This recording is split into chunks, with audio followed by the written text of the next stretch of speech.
Bismillahirrahmanirrahim. Assalamualaikum warahmatullahi wabarakatuh. Waalaikumsalam warahmatullahi wabarakatuh. Halo teman pemilih, jumpa lagi bersama saya Tommy Irawan, host podcast KPU Kota Serang. Pada episode podcast KPU Kota Serang, Ngopi Kamisan kali ini akan membahas tentang PAW. Akan kita bahas dengan tuntas apa itu PAW. Nah, oleh karena itu di studio telah hadir Komisioner KPU Provinsi Banten, Kepala Divisi Teknis Pak Ahmad Subagja atau lebih familiar dipanggil dengan nama Pak Oha. Apa kabar Pak Oha? Alhamdulillah baik Pak Tommy. Gimana perjalanan Pak Oha? Perjalanannya kurang lebih sekitar 40 kilo dari Tangerang ke Serang. Macet? Iya. Biasa ya? Biasa kita. Ya. Lagi sibuk apa nih Pak di provinsi? Di provinsi kita sekarang lagi melakukan konsolidasi. Pertama, agenda kita adalah soal untuk administrasi partai politik ya Sipol. Kemudian kita sedang merancang susunan daerah pemilihan. Karena daerah pemilihan itu dikembalikan kepada KPU ya. Itu agenda besar kita dalam mempersiapkan pemilu 2029. Oh berarti belum tahapan juga udah mulai sibuk ya Pak ya? Ya, karena di akhir tahun ini kemungkinan besar daerah pemilihan itu harus sudah fix ya, sudah final. Dan ini juga kita sampaikan kepada teman-teman kabupaten kota untuk sudah mulai melakukan simulasi susunan daerah pemilihan. Jadi meskipun kan undang-undang belum ini Pak ya, undang-undang pemilu, tapi tetap masih harus ini merancang itu. Kita harus prepare untuk pemilu 2029. Baik Pak Oha.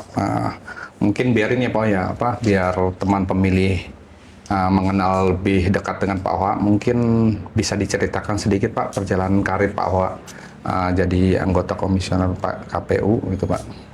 Oh iya, saya mulai masuk KPU itu 2013 ya, 2013 di KPU Kabupaten Tangerang selama kurang lebih 10 tahun. Kemudian hijrah ke provinsi 2023 yang lalu. Jadi kurang lebih sekitar 3 tahun lah sekarang di provinsi. Oh berarti di kabupaten kota udah 2 periode Pak ya berarti? Oh, alhamdulillah Pak ya. Mungkin bahasan kali ini kita temanya ini Pak ya, PAW ya Pak ya, pengertian waktu. Karena divisi Bapak pengampuhnya teknis kan Pak, mungkin berkaitan dengan PAW, mungkin bisa Bapak menjelaskan PAW itu apa sih Pak? Ya, kalau kita lihat proses PAW itu, yang sekarang kita gunakan acuannya PKPU 3 tahun 2025 ya. PKPU 3 tahun 2025 itu sekaligus bukan merevisi tapi dia menganulir PKPU 6 2017 dan PKPU 6 tahun 2019. Jadi 2 PKPU lama itu tentang PAW otomatis tidak lagi berlaku semenjak PKPU nomor 3 tahun 2025 berlaku. Nah, PAW itu adalah penggantian antar waktu anggota DPRD yang sedang menjabat tapi masih ada sisa waktu di dalam satu periode yang dilakukan oleh calon pengganti berikutnya.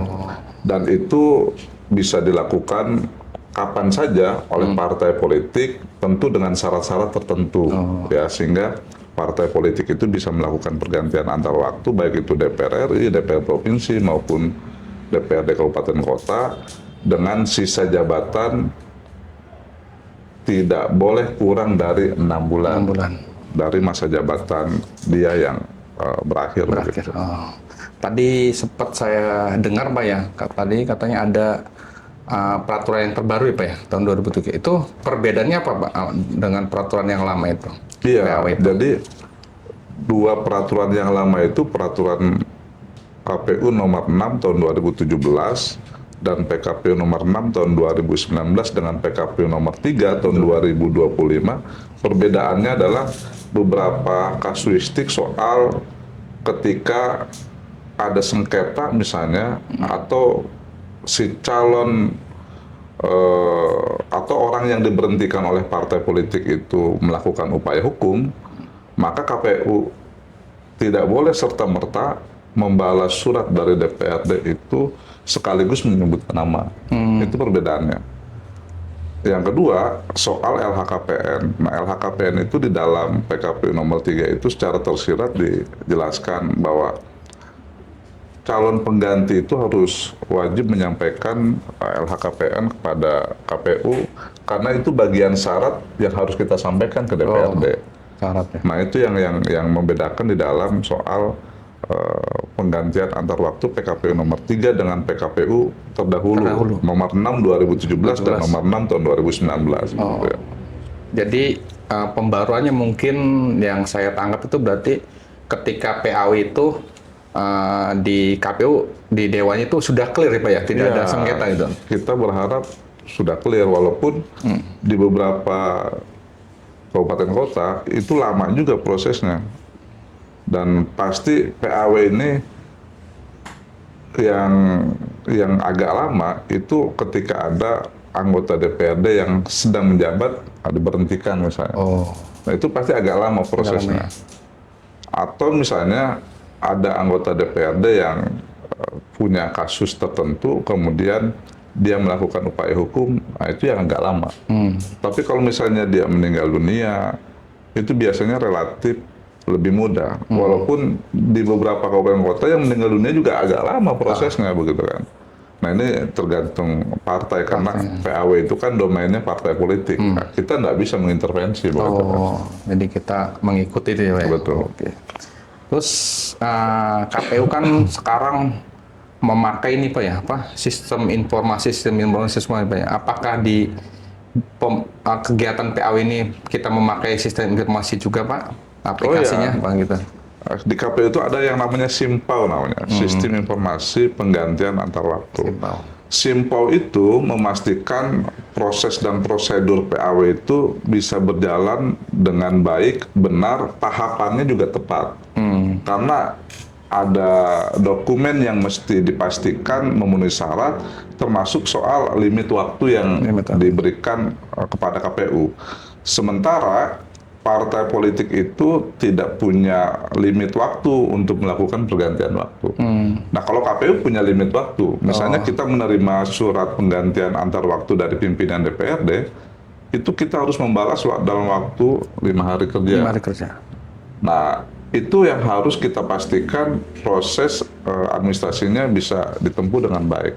Yang kedua, mulai dari persoalan dokumen sampai dengan surat itu kita balas, termasuk verifikasi dokumen calon penggantinya itu dipastikan memenuhi syarat. Jadi jangan sampai calon pengganti itu tidak memenuhi syarat. Kenapa tidak memenuhi syarat? Misalnya dia sudah pindah partai, atau misalnya dia terindikasi ada masalah pidana begitu ya.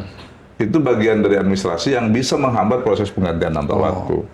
Karena itulah dalam SIMPAU itu semuanya harus terdokumentasi dengan baik. Yang ketiga, SIMPAU itu memastikan bahwa semua proses PAW itu terdokumentasi dengan baik datanya, termasuk orang-orang yang diganti. Sehingga ketika teman-teman KPU mencari data siapa yang diganti, siapa penggantinya, maka di SIMPAU itu ada. Sudah terlihat Pak ya? Iya, sudah terdokumentasi dengan baik. Selama ini kita, kalau ditanya berapa anggota DPRD yang di PAW, agak lama pasti nyarinya Pak Tommy. Kalau manual ya Pak ya? Iya, kalau manual. Pak Tommy pasti punya data, tapi pasti agak lama nyarinya Pak Tommy. Gitu kan. Karena yang diurus sama Pak Tommy kan banyak begitu. Berserakan. Begitu. Kemudian siapa penggantinya di SIMPAU itu ada, begitu kan, sehingga kita dengan mudah untuk bisa melakukan tracking terhadap nama-nama yang diganti dan nama-nama calon pengganti. Tadi saya sempat dengar Pak ya, katanya pembalasan surat dari DPRD Pak ya, 5 hari itu Dimulainya tuh dari kita menerima apa dari tanggal surat dibuatnya, Pak? Apa gimana? Dari semenjak kita menerima. Jadi kalau misalnya Pak Tommy sebagai Kasubag Teknis di KPU Kota Serang menerimanya tanggal 25, maka semenjak tanggal surat itu diterima kita wajib membalas. Udah dimulai ya, Pak ya? Iya, kalau misalnya kita menerimanya Senin misalnya, Senin, Selasa, Rabu, Kamis, Jumat harus dibalas, gitu kan. Dan itu harus dipastikan balasan surat itu sampai kepada pimpinan DPRD atau kepada DPRD. Karena itulah dokumen dalam proses administrasi itu sangat penting, Pak Tommy. Ya, karena ini berkaitan dengan hak seseorang. Nah, saya suka menyampaikan joke kepada teman-teman partai politik. PAW itu sesuatu yang dibenci tapi juga dirindukan. Dirindukan. Nah, itu PAW. Dibenci tapi dirindukan. Dibenci itu bagi orang yang di PAW. Tiba-tiba diberhentikan oleh partainya, dia benci betul. Benci. Tapi bagi calon penunggunya, calon penggantinya, Dirindukan. dia pasti merindukan. Ya. Ada orang yang di PAW. Ada Nah, itu kesempatan ya. istilahnya begitu. Dibenci tapi juga dirindukan PAW itu. Nah, itu Pak Tommy pasti merasakan lah suasana seperti itu, gitu kan. Iya. Terus misalkan, Pak ya, ada sesuatu itu ya, surat itu lebih dari 5 hari, apa kena sanksi apa gimana, Pak? Sebenarnya secara administrasi kita oleh pihak-pihak yang merasa dirugikan bisa saja kita diadukan ke DKPP. Kenapa? Karena kita dianggap dalam tanda kutip bekerja tidak profesional, melampaui limit waktu yang diatur di dalam peraturan perundang-undang. Karena di PKPU-nya jelas begitu ya. Kalau Pak Tommy baca PKPU nomor 3, kemudian di Undang-Undang Pemerintah Daerah, termasuk di Undang-Undang Partai Politik, itu limitasi waktunya jelas. Bagaimana peran KPU di dalam proses penggantian antar waktu. Karena kalau lebih dari 5 hari, KPU dianggap menghambat proses penggantian antar waktu. Itu yang pertama. Yang kedua, kita dianggap tidak profesional di dalam proses penggantian antar waktu. Karena itulah waktunya harus dimaksimalkan dengan sebaik mungkin. Bagaimana kalau misalnya sebelum 5 hari kerja sudah kita balas? Boleh saja. Kalau kita yakin bahwa proses PAW itu tidak ada masalah. Tapi kalau misalnya kita mau menunggu orang ini clear, yang di PAW tidak melakukan upaya hukum, ya kita tunggu sampai dengan 5 hari kerja. Tapi kalau misalnya orangnya clear, tidak ada informasi soal upaya hukum, ya hari ini nerima, besok dibalas juga tidak ada masalah. Tidak ada masalah. Khususnya misalnya bagi yang meninggal dunia, begitu ya. Kemudian partainya proses administrasinya juga cepat. Cuman KPU memang punya kewajiban untuk melakukan verifikasi dokumen, khususnya dokumen calon penggantinya. Karena itulah kita dalam waktu 5 hari itu kita punya kewajiban untuk melakukan verifikasi. Verifikasinya kita mesti datang kepada partainya. Termasuk kita memastikan dokumen calon pengganti itu clear. Kita bisa mengkonfirmasi, yang pertama kita bisa mengverifikasi dokumen calon penggantinya. Yang kedua, kita bisa melakukan verifikasi atau klarifikasi calon penggantinya. Ya, kita minta aktualnya, Pak ya. Iya, kita minta hadirkan calon penggantinya oleh partai yang bersangkutan ya. Kita konfirmasi dan seterusnya supaya calon penggantinya itu clear dan clean begitu. Jadi bersih ini. Setelah surat sudah, Pak ya. Kan kata Bapak tadi ada istilah apa? PAW itu dibenci dan dirindukan, Pak. Itu istilahnya Ratih sebenarnya. Ratih ya, dia suka joke-nya seperti itu. Gitu. Itu yang di PAW itu ada berapa alasan, Mbak? Kalau di dalam itu. Di dalam PKPU nomor 3 pasal 3 tahun 2025 itu ada 3 indikator kenapa seseorang itu bisa dilakukan PAW oleh partai politik. Yang pertama, yang bersangkutan itu meninggal dunia. Anggota DPRD yang sedang menjabat itu meninggal dunia, itu bisa dilakukan PAW. Dan itu bisa lebih mudah sebenarnya. Karena tidak mungkin orang yang meninggal dunia itu melakukan perlawanan atau upaya hukum. Yang kedua, dia itu diberhentikan oleh partai politik. Diberhentikan oleh partai politik itu kasusnya banyak. Misalnya dia melakukan pelanggaran terhadap partai politik, perlawanan, atau misalnya dia terkena tindak pidana yang sudah dinyatakan oleh pengadilan. Biasanya itu bisa diberhentikan oleh partai. Yang ketiga, yang bersangkutan itu mengundurkan diri. Nah, di Provinsi Banten itu sudah ada 2 anggota DPRD yang mengundurkan diri. Yang pertama dari PKS. Itu mengundurkan diri, Pak. Pemilu ini, Pak? Iya, pemilu yang sekarang. Dia mengundurkan diri, padahal sudah 4 periode. Anggota DPRD dari PKS itu mengundurkan diri, dan kita proses pergantian, dan calon penggantinya sudah dilantik. Yang kedua dari PAN. Dari PAN juga sama mengundurkan diri, padahal dia periode kedua sekarang. Artinya itu lebih mudah sebenarnya, karena yang mengundurkan diri itu kita pastikan dia betul-betul mengundurkan diri. Ya? Tidak ada, tidak ada tekanan, tidak dipaksa, gitu ya. Itu bisa lebih mudah, dan kita di Banten sudah melakukan itu, dan yang mengundurkan diri itu bisa lebih mudah begitu kan untuk dilakukan pergantian antar waktu. Jadi banyak ini alasan yang ketiga itu, Pak ya. Iya, betul. Terus KP itu sebagai apa, Pak? Memfasilitasin saja apa dalam kegiatan PAW itu? Penggantinya, maksudnya memfasilitasin, ini namanya apa? Bikin surat gitu, ya? Tugas KPU-nya, tugas KPU. Iya, KPU itu memastikan bahwa calon pengganti berikutnya adalah memang suara terbanyak berikutnya. Itu yang harus dilakukan oleh KPU. Misalnya nomor 1 meninggal dunia, maka KPU memastikan bahwa suara terbanyak berikutnya adalah calon penggantinya, begitu ya. Dan itu yang harus kita sampaikan kepada pimpinan DPRD.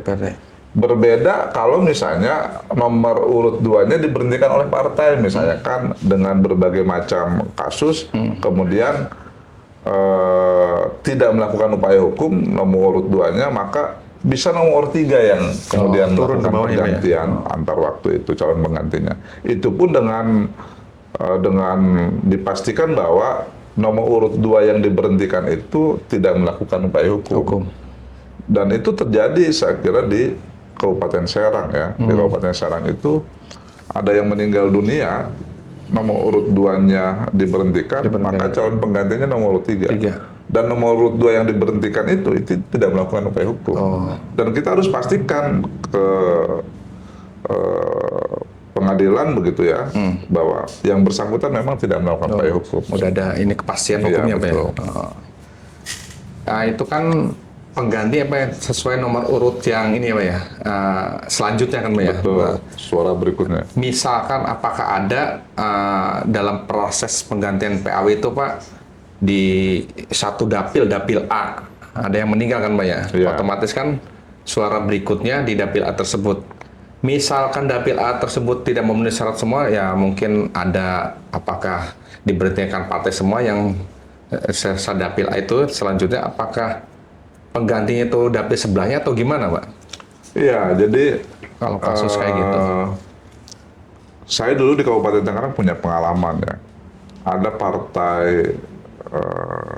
partai kecil lah, dia ingin melakukan pergantian antar waktu, DPRD Kabupaten ya waktu itu. Maka yang diusulkan oleh partai politik adalah calon yang dari DPR RI. Jadi calon DPRD Kabupaten Kotanya seluruh dapil diberhentikan. Kemudian calon DPRD Provinsinya diberhentikan semua. Dan yang diusulkan DPR RI.